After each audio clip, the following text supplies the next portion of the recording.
Yo, it's your boy Logos, and today I want to talk about a type of red pill content that I do think is very relevant and helpful towards men.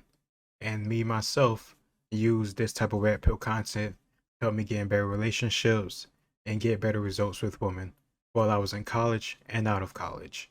And it's kind of funny, I didn't hear about incels or sexless men being so prevalent until Ram told me about it. I kind of knew a little bit because I watched Twitch and YouTube and stuff like that. And sometimes those same type of people can really be on those platforms, especially Twitch. But when Graham told me about it, I did a little bit more digging, and then I discovered the red pill, and I just saw how prevalent this issue was. And I do agree that people like Fresh and Fit, Kevin Samuels, and others, people that I may or may not agree with, they do help me on this type of stuff.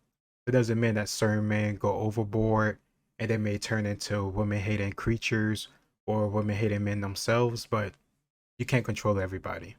I think it's much better to have people be free and to decide how to use content than to try to shut people down and control them. Now, that doesn't mean I disagree with Fresh and Fit being demonetized because, like I said before, they didn't have to do what they did. It's their own actions and behaviors. And that's what I don't like about the red pill. Sometimes people can go too far with defending these type of people just because they say something good. I may agree with something you say, but that doesn't mean I agree with every single thing that you do.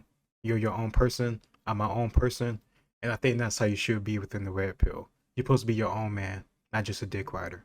But this topic and this generation of sexless men is very relevant. This is the men in the future, and this stuff will fuck up their psyche. Let's get into it.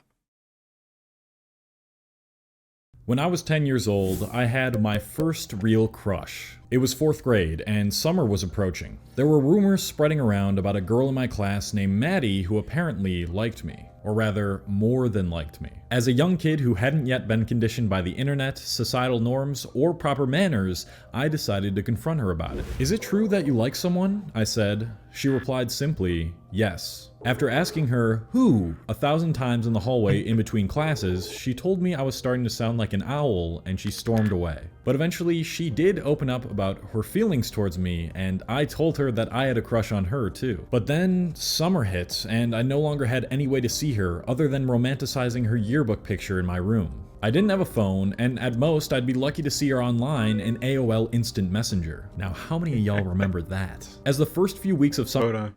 This may be childish, but check out, it has to be Berserk. Check out that Berserk Guts, like screen wallpaper. That is clean, that is nice. Um, Damn, I can't remember his name right now. Griffin, yeah, Griffin. Almost took some heat for this one. Griffin and Guts. That's a clean background. Already like him already. He an anime fan.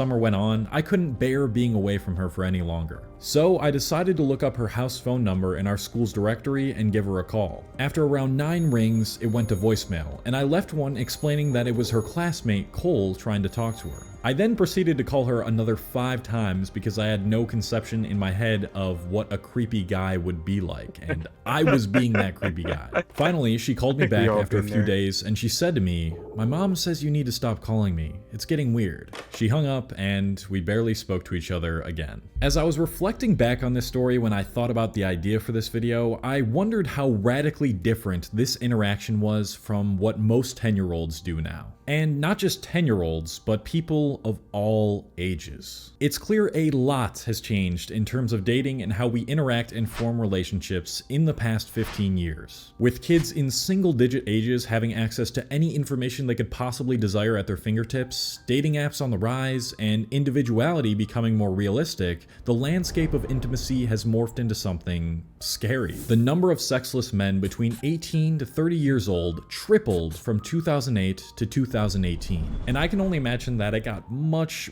worse when the pandemic hit. With this has come the rise of the involuntary celibate movement, or incel for short. A group of men who are convinced that they cannot and will not be able to form a relationship with women ever due to all the problems brought upon by the modern dating market.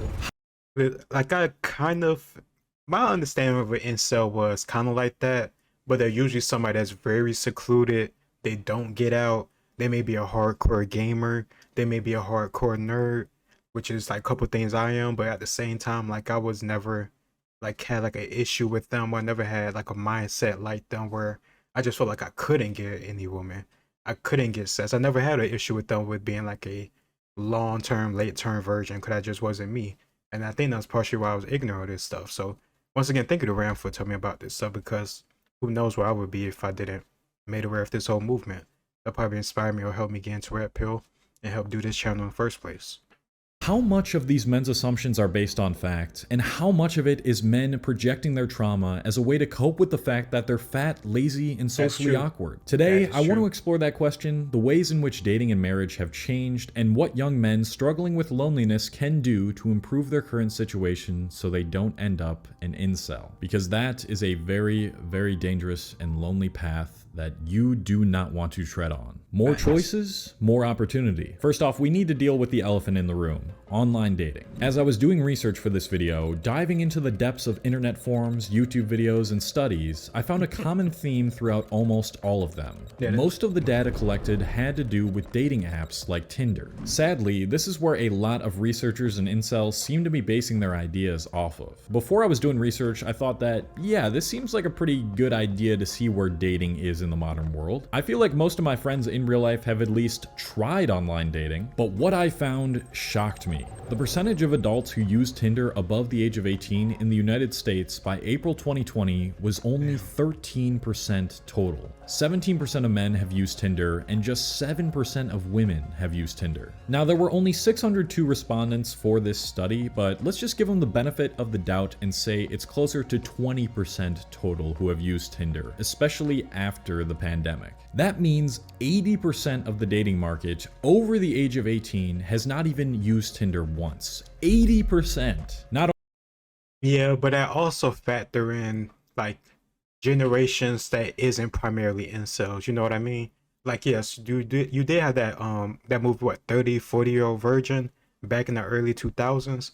But when you could factor in over 18, you include people like over 30, over 40, over 50, I would say, I think, because you said 80%. It's not like he took out like a small percentage and said that to factor in those people. And most of those people really don't use Tinder. They don't even really use technology like that. Some of them, depending on how old they are and how bad they are with using technology, they'll need like a female or a male family member to help them actually use apps, basic apps. Forget about Tinder and dating and sensitive topics like that. We're just talking about checking your emails or changing your password. So I think if you would have used like more of like 18 to like 30 or 25 or like 28, that'd be more realistic because then you have the people that grew up with social media, like me, like Ram, like most people that use Twitch and YouTube, and most of the population, I would say that is this generation of sexless men.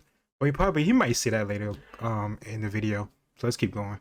Not only that, but 80% of the people on dating apps like Tinder are men, and only 20% are women. It's completely skewed in women's favor, meaning they have endless options that they can choose from on these apps. When you take 20% of people on a dating app and you allow them to choose from a pool of 80% of people on that app, it's no wonder that pretty much only the above attractive guys are getting swiped on. Women have endless choices on these apps, whereas men would be lucky getting even one match. And Hey, let me ask you a question. Tell me if it's just me.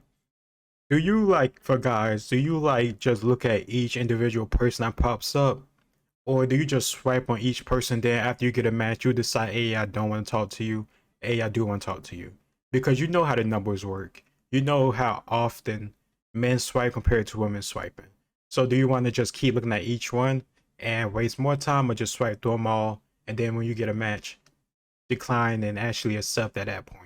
For me, it was more the latter, or sometimes I'll mess it up. But either way, I'm not finna just keep wasting my time doing this over and over again, especially when they start adding more money and all that stuff to Tinder and all these dating apps. Because I know college kids want to have sex. They're away from home, they're surrounded by women, and these women are young, they're beautiful, like they're free, they can do whatever they want. Most of them want sex too, so it's obvious. It's a really good investment into these dating apps. Frankly, what I've heard from women and what I've seen on most of these dating apps from like my friends showing me or something, most men's dating profiles are not exactly optimized. When a woman can only judge you based on your appearance and some lines in your bio, then the main determiner as to whether she's gonna swipe or not is your looks. And the same is for us guys. So if you add most men being bad at taking photos of themselves onto the fact that women can get the cream of the crop guys even if they're just average looking, then you can convince an average looking or above average looking guy that they're way uglier than they are because they aren't getting any matches. These apps completely distort who and what you actually are like in reality. When this happens, and since this is happening more often, we see more and more men running to online communities to confirm their biases. The human brain naturally will look for things to confirm how it feels about reality in that present moment, and so you'll get a guy who in real life is actually not too bad looking, reading all these black pill and incel Reddit posts about how it's over for even average looking guys,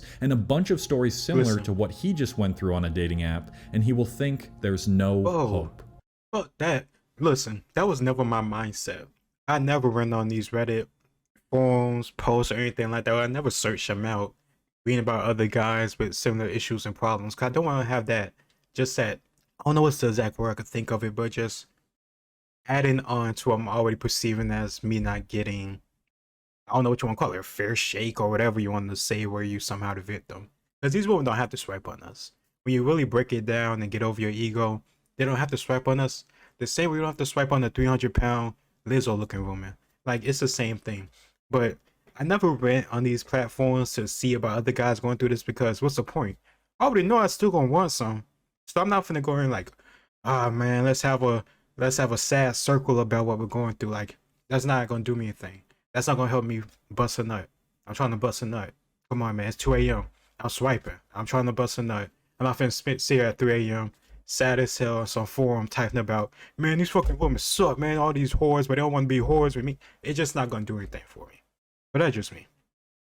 And if you think there's no hope for you, and that's the mindset that you're giving off to the world, then yeah, nobody's gonna be attracted to you in real life. But we're gonna be talking about the impact of the rise of mental health issues soon. We need to stop basing and correlating online dating statistics with real life. It's been shown that the majority of people are only on dating apps as a confidence booster anyways. It's a tool for validation, not for true intimacy and connection. Okay, so we have most women can choose from the top percentile of men on these apps, plus they can only judge you based on your looks, plus they're only on there because they want a confidence booster and not because they actually want you.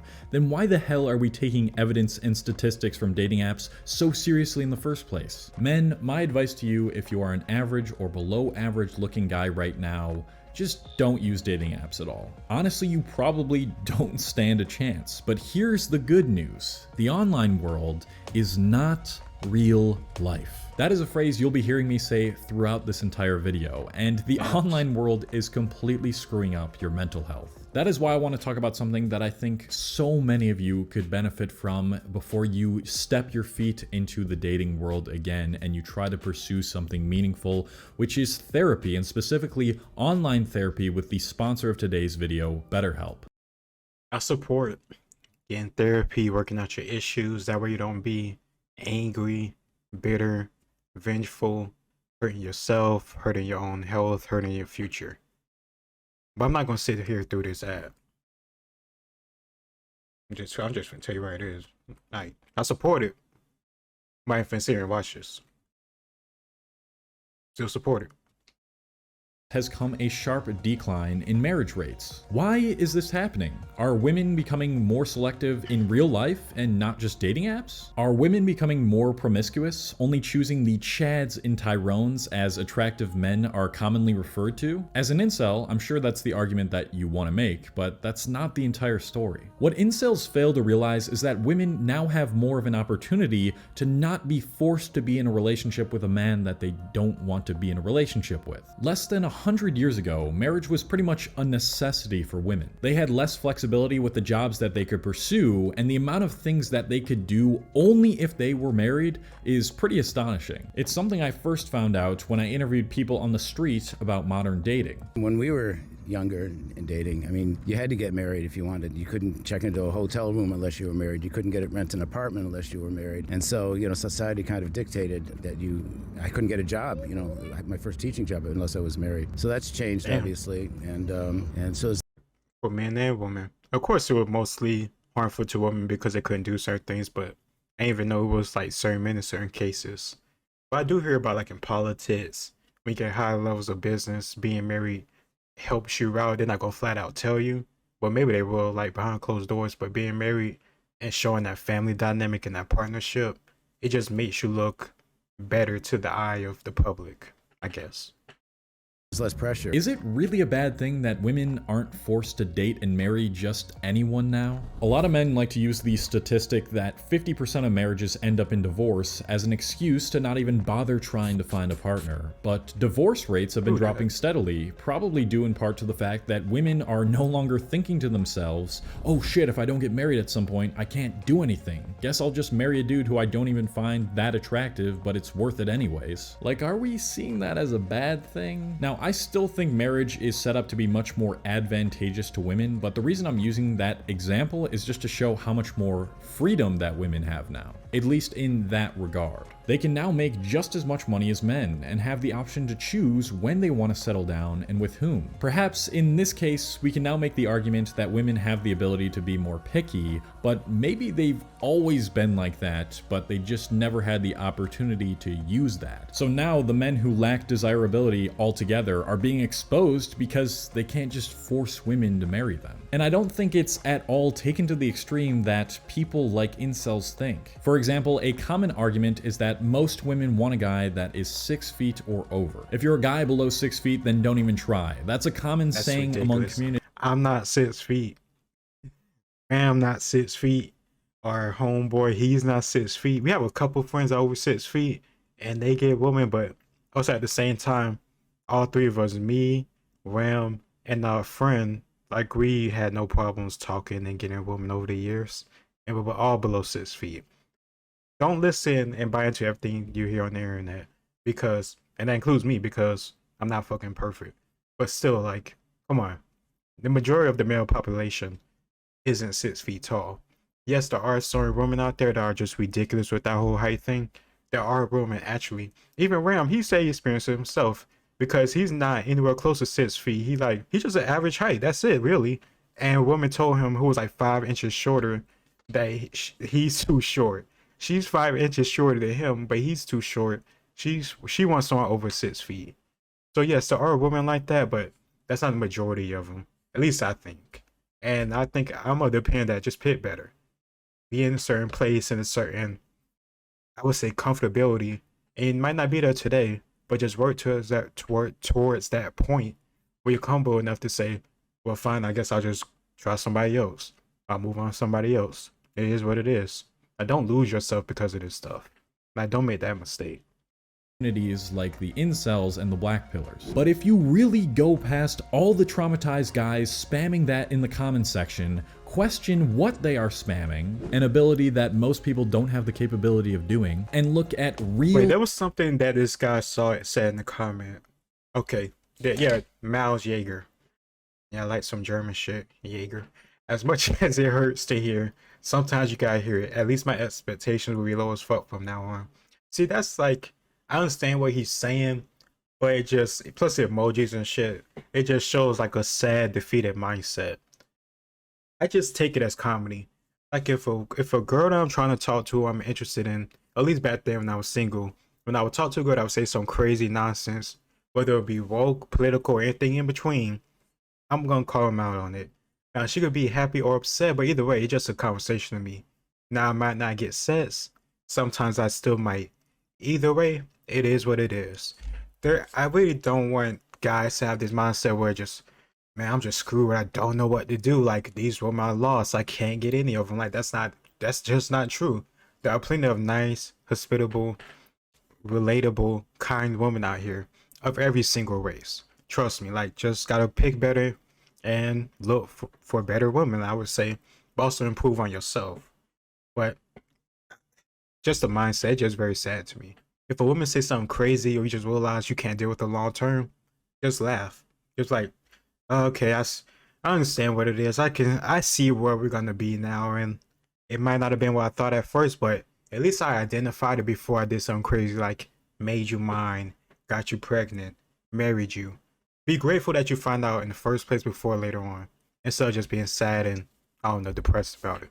Are spamming, an ability that most people don't have the capability of doing, and look at real life, that is not the case at all. A study published by Rice University showed that 49% of women want to date a guy taller than them. The average height for a woman is 5'4", and the average height of a male is 5'8". This means that as long as you're 5'5" and over, you still have a chance with the average woman. And even if you are under 5'5", you still have 51% of the dating market that's willing to date you. You absolutely still stand a chance so long as you have what is considered to be desirable to most women in real life. And don't worry, I'll be going over why most men are not desirable these days and how you can be more desirable at the end of the video. Unrealistic expectations and the change in social values. Can we all agree that the pandemic a lot of things up? Loneliness and mental health issues skyrocketed. People could not interact with each other in real life anymore for the past couple years, and till this day, many people still haven't fully recovered from what used to be much more extreme. And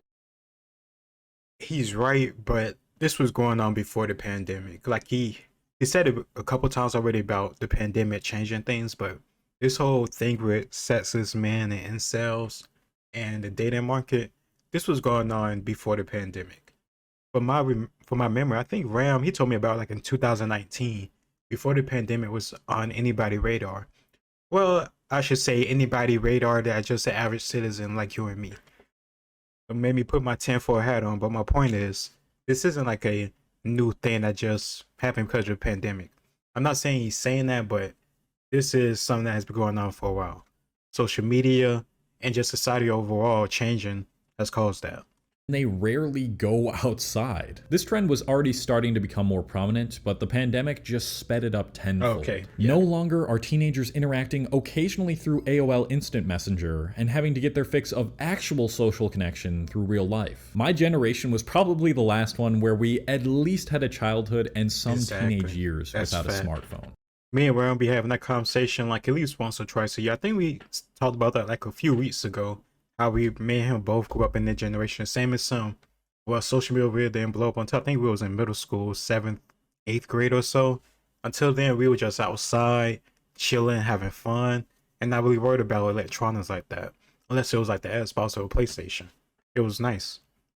But now, the virtual world makes the real world go round. Exactly. So what happens when you take the majority of kids growing up and give them unlimited access to a device where every app is designed to keep you on it for as long as possible, that highlight drama, negativity, what's wrong with dating, men getting cheated on, women getting cheated on, tweets about really bad relationships? It starts to give everyone, both men and women, completely unrealistic expectations. You get a whole generation of people spending half of their waking hours in a reality that does not at all reflect how things actually are. Not only that, but it's so easy to feel like you're getting some form of connection by interacting with people online or watching videos of others, or to use it as a distraction from working on a version of you that is unmotivated, unappealing, and unconfident. It's something that I explained in detail in my video, The Love Shortage. For men, there's a couple key problems. First, there's dirty websites. Having access to this type of content at such a young age will absolutely shape the way most men view women and how they think women like being treated. On a subconscious level, your brain is going to be focused on all the wrong things. I remember growing up, I still watch them, the hot trends. And even them, they was talking about when they first started watching Corn and then they had sex for the first time. I think it was Keith or Kevin, I don't know, I can't remember the freaking twins. But I think it was Keith. He was saying that the first time he had like sex with a woman, he would like choking her and slapping her, doing all this crazy shit that he saw in Corn, and she was freaking the hell out. Like, what the fuck are you doing? Because I think she wasn't a virgin, but he was. But he was just doing the stuff he saw online. He was just like freaking her out, and it wasn't anything that she liked, but he thought that's what women like because of he saw it on Corn. It's just crazy that even like 20 years ago, even before then, this whole dynamic was going into play. And I think Jordan Peterson talked about it, how men nowadays see way more, like thousands and thousands more naked women than people used to see at any time before in human history.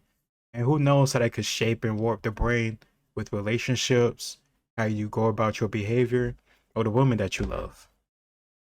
And you'll never be able to go beyond superficiality. You'll just be thinking of creepy ways that you can get her to do stuff with you. But the even bigger problem is what happens when men get rejected a couple times. If they haven't been taught at a young age how to approach women, be more confident, and handle rejection, which is the situation that most men find themselves in, then they will hate themselves and others. And when this happens, they will start to think that they're just destined to never find a girl who likes them. All of us guys know the complete destruction of self-esteem that a girl's rejection can have on us if we're still stuck in that mental stage of basing our worth based on whether that girl approves of us or not. In some cases, men can get and that's why I do support the red pill when they don't go beyond,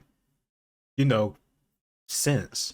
Like, you can't be doing crazy shit on your live streams or talking crazy stuff, but at the same time talk about stoicism and, I don't know, just keeping your emotions in check, and talking about how women can't keep their emotions in check. That was my whole issue with Fresh and Fit. But I do support them and I do like them for helping guys getting over issues they have with women, getting over confidence, not basing your worth on the woman. I didn't watch Fresh and Fit for that type of stuff. I watched Kevin Samuels, Patrice O'Neal, Jordan Peterson, David Goggins. And those people inspired me to work on myself, and then that helped my dating prospects. Seriously. It wasn't by marching or saying you're fat phobic or you're something phobic if you don't like me. It was me getting into shape, talking better, being more interesting, gaining more knowledge so I had more interesting stuff to talk about or teach or learn about. It just makes yourself a better person. And if that person doesn't want you, it is what it is. You can go back to working on yourself. You have more free time to do that. I mean, just look at it as no loss. And I think that was what I was trying to say earlier. I've tried to say as clearly as I can, but it's difficult sometimes. Completely traumatized if their situation is bad enough. So naturally, these guys go to the internet for advice or for some sort of confirmation. Because they are in a state of mind that is looking for reasons as to why it's not their fault they got rejected, because they lack the ability to take responsibility, which is a trait that turns off a lot of women anyways, they eventually find themselves on these forums or videos that talk about how men are screwed if they don't have a ton of money, six-pack abs, and they're 6 feet tall. And on all of these videos, the majority of the people in the comments completely agree with what the person is saying. And of course they do, because they don't want to take accountability for the fact that they are traumatized, they don't take care of themselves, and they're socially awkward and have no game. This creates these pill bubbles, as I like to call them, where people can't see a real objective approach to reality and dating outside of whatever pill content they're taking, whether that's black or red pill. It's a bunch of guys coming together, all projecting their trauma and playing the victim because they got rejected a few times, or they had their women cheat on them, whatever. But exactly. And my whole mindset was, okay, what does being bitter and angry and hating the world, hating women, hating myself gonna do? Nothing. I'm not gonna get what I want, which is a woman that's a relationship, whatever. I'm just gonna be sitting here angry as fuck, talking to a whole bunch of other men about how we're not getting the sex that we all want. And at the same time, all of us guys know we would be competing, or we would try to talk to the same girl, even if we didn't know it or not. So of course we might sound like we have some camaraderie right here, but let's say there's a woman that we see and we're attracted to. If she showed interest to both of us or something like that, we're still gonna shoot our shot. We're gonna forget about the whole conversation we had about women, this and the other. Doesn't mean we're gonna fight or anything, but we're still gonna try to go after her because we want her. Like, it is what it is. So being upset, angry, and just giving up, it just doesn't work for me. That's why that whole, I think, MG Tao, men going their own way, it just doesn't resonate with me. I want women. I like women. Like, that's it. That's not going to change. I'm not going to give up. Like, what the fuck? Come on. With that being said, I know that I'm going to get attacked for that in the comments. There are some things that these pill people, whatever, say that are in fact true. But when you completely subscribe to that ideal and you think this is the only way that reality is, then that's when reality starts to get skewed and you get to a very doom and gloom mindset if you take it too seriously and you're just so invested in these online things and what everybody is saying in the comments, like, yes, dude, yes, that's how it is. That's how it is. Like, go outside. If you consume enough of this content, it'll start to shape your worldview and you'll give up hope. Bro, look true. at this graph this random YouTuber made that said my jawline isn't perfectly aligned so that I can get girls. Bro, look at all these guys in these comments that I don't realize are basement dwellers with zero experience. This content is not real life. But if you believe in it enough, then you'll approach every potential situation with a girl with the mindset of, what's the point of even doing this anyway? She's not gonna like me. I'm so ugly. Everything sucks.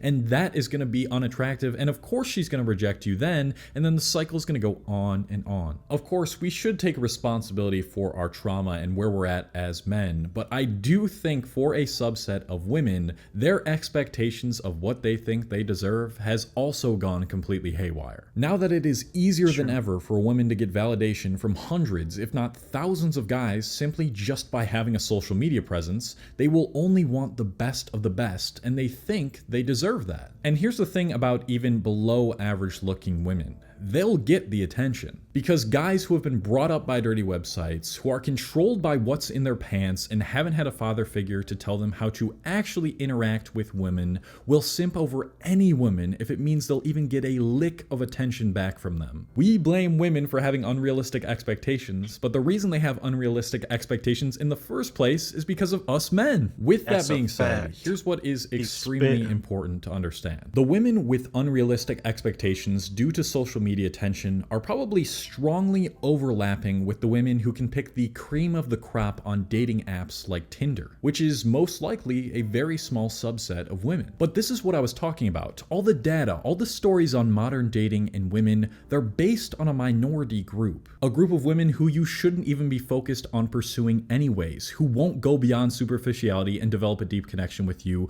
who won't support you, and who are in fact deluded and just want a guy with a ton of money who's super attractive and in the top 1% of men. These are the women that are highlighted in red and black pill videos because they confirm broken men's biases and they make for good controversial content. Oh, would you guys ever date a guy shorter than you?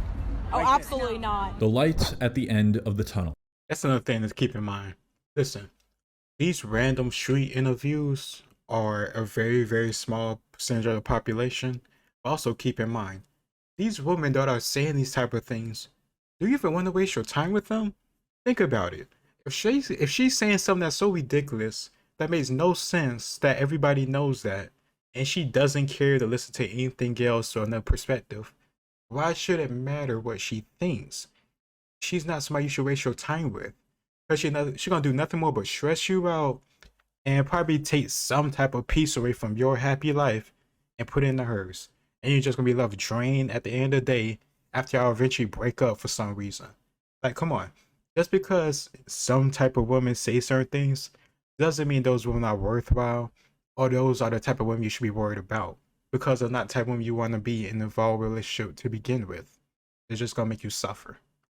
Everywhere I go, when I look around in public, I am astonished at how many average to below average looking men have girlfriends. The typical 3s and 4s that don't stand a chance, according to black pill YouTubers, are having tons of success with finding a partner and getting laid. It does not at all match up to what is being told to men on the internet. Plenty of my friends in real life who don't have that great of a job, who don't have a good physique, and aren't necessarily that good looking, have girlfriends. You know why? Because the women that are highlighted and complained about on the internet represent a small subset of women in real life. And even if it is true that women can be more independent and more selective, the pool of which they now select from has a greater chance of you getting picked, so long as you can heal. What all of this doom and gloom and artificial love has created is much less competition with the men who are actually taking care of themselves and actually going out and talking to women in real life. Most men these days have low testosterone, they don't take care of their bodies, and they're depressed. If you can heal whatever social or relationship trauma you went through in the past, have an optimistic attitude, start putting yourself out there more and gain more social experience, genuinely take care of yourself, and have goals and ambitions, you will be miles ahead of the majority of modern men. You are 18, 19, 20 years old, ready to give up on women entirely. Do you know how ridiculous that sounds? Come on, bro. You got about 30-something years, 35 or so. Maybe like, I'll give you like, okay, let's just say the max, like, you know, testosterone for men and starts to peter out. So let's just say like our 40s. You got another 20 years to get with a woman and be at near your peak or your prime. and you're gonna give up at 20? 20, you're not even as good as you're gonna be at 28. You haven't even fully developed into like your man body. You're not mentally developed yet. You're not emotionally developed yet. And you just gonna say, screw it, I'm out. You just taking yourself out the game. You don't know how things gonna change for you. You don't know the different type of woman or situation you're gonna be with. Listen, just because, listen, you may not be attractive now. That doesn't mean you won't be attractive in 5 years. Fuck it, a year. A freaking year if you just focus and lose weight and just make yourself a better person. Come on, man, this is ridiculous. Giving up at 20, 19, giving up at all at any age. You're still breathing. Your heart is still beating. Keep fucking fighting. What the hell are you doing? Giving up. Come on, man. You could go out there and get you some, and you just start crying about it. Christ. You don't even know who you are yet. You don't even have a personality yet. You've been rejected like 3 times. You've never had a girlfriend, or maybe you've just had one and it ended really badly, and now your worldview is completely skewed and you're just a doomer. Of course most women aren't going to be very attracted to you. If your mental health is in ruins, start there. Stop spending all your time analyzing black pill graphs and what your sexual market value is, and start spending time figuring out the root of your low self-esteem and social anxiety.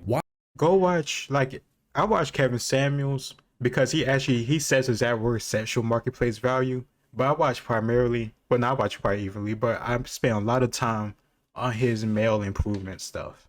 And that stuff has stuff that you would just do to make yourself a better person. Going to the gym, increasing your value by learning the skill, getting better knowledge. Just stuff you should already be doing as a human being, I would say, to make yourself more fulfilled and more happier. Increasing your sexual marketplace value is just another nice stipend that you get on top of it. That shouldn't always be your key, I don't know, point when you're doing this type of stuff. At a certain point, you're gonna get sick of that.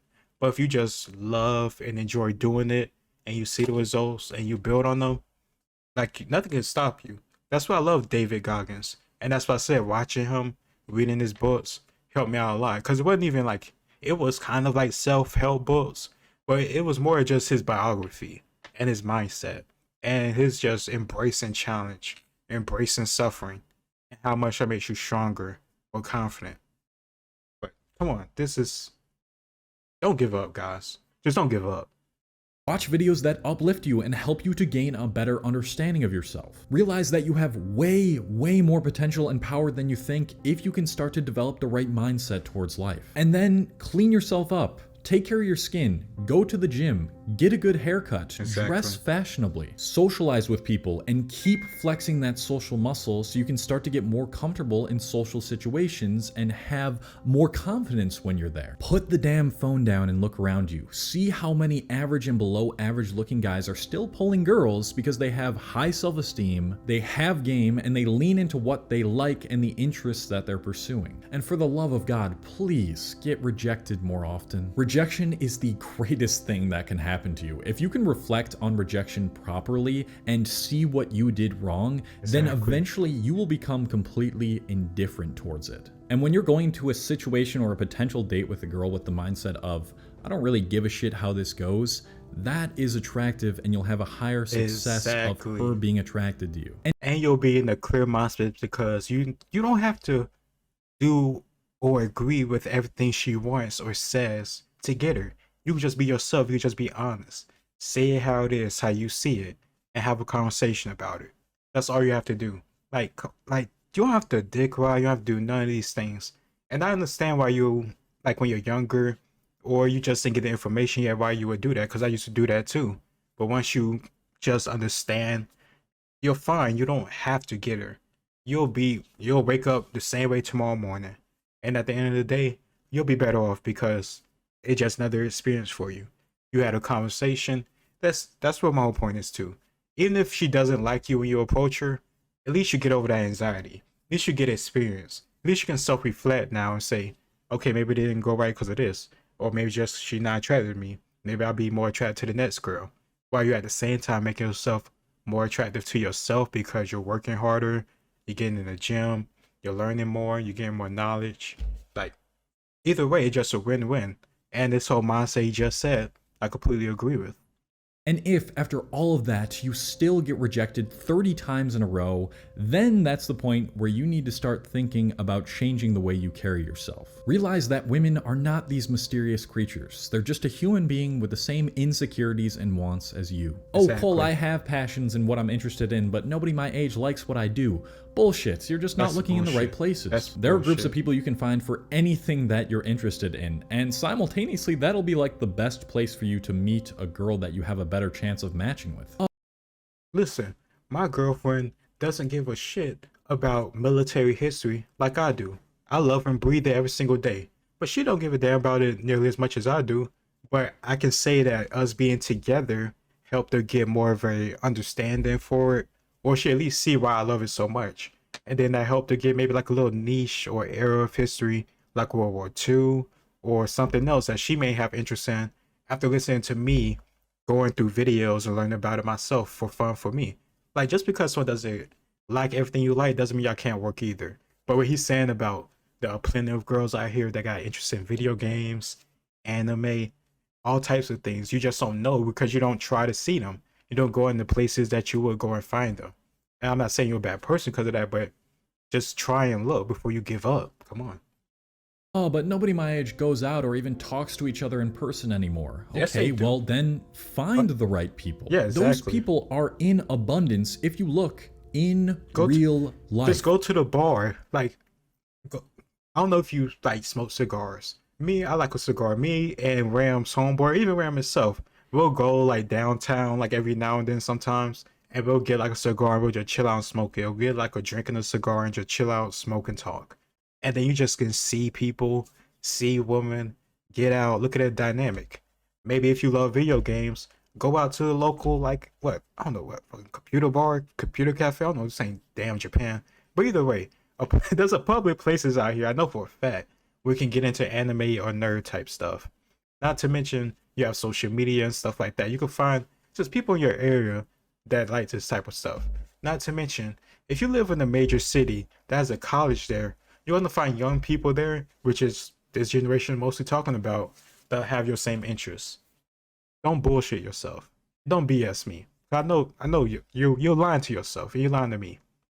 Oh, Cole, nowadays women are just stop. You're looking Exactly. for women in the wrong places. You're Dating apps making are not excuses. where you'll find the women that you want. If you don't like going out, going to a bar is probably not where you're going to find a woman that you want. And if you have a shitty mindset towards life and yourself and you hang around with people like that, then you're gonna attract women like that too. Finding events of things you're interested in, taking care of yourself and not being awkward, not needing Exactly. a woman to make you happy in the first place, having a growth mindset, and getting rejected over and over will eventually lead you to find a woman that you can connect with. You are way more Exactly. attractive than you think if you can just escape this mindset cycle of hatred and doom. Stop making excuses, stop playing the victim, do what you can with the Facts. genetics that you've been given with, and you can do a whole lot more than you think. I promise you that. And Exactly. improve your body language and communication skills. Because this is not real life.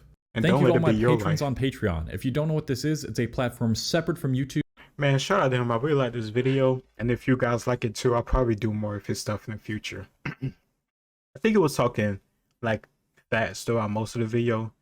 In my opinion, social media, the internet can really skew your opinions and your way of seeing things. And real life and the internet doesn't really match up oftentimes. I can say for myself that the red pill did help me in certain situations. But then after I got the help and the information perspective that I needed, I started to drift away and get away from the red pill. Because I don't think it's necessary to always be engrossed in information. That's how I feel about a lot of things. When it comes to like therapy and certain other topics, you don't have to always go there every single day. You can just take out the bits and information that you need, apply it to your life, and then you can go back and return to it when you maybe have some work more to do, or like a new dynamic or situation you're not sure about, and maybe just need a little bit more guidance. But that's not something I see myself personally going to a therapist every single week for the rest of my life. I want to get the tools to overcome my challenges or my problems and then move on from it, not just constantly go back to have like some type of cushion. That's what I don't like. Providing yourself cushions for no damn good reason. Besides that, just what you lean back on. You don't need to rely on other people all the time to get you through stuff. You can get yourself through it, especially when it comes to certain mental stuff. When it comes to stuff like this in the red pill, they have a lot of good information, perspective, and stuff like that you can use. But I think once you get to a certain point, it's good to just step back and get away from it, so it doesn't just invade or control or cloud your whole life. Um, I can't. I think not Ram, but our mutual friend, he even said something like this to me like a year ago. But at that point, I was already falling back from the red pill because it was not necessary. I was watching Kevin Samuels, and he passed away. So after that, it was like really not that much necessary for me to watch anymore. But every now and then, I still get into it because there's some good conversations, and it's provocative in certain type of ways. Shit, I think my biggest video was actually doing a Pearly reaction. But I haven't done like her debating type content in a while because I really got nothing to say about it. I can't force it. I just say what it is. But let me know what you think in the comments down below. It's your boy Logos. Like, share, and subscribe, and I'll see you next time. Peace.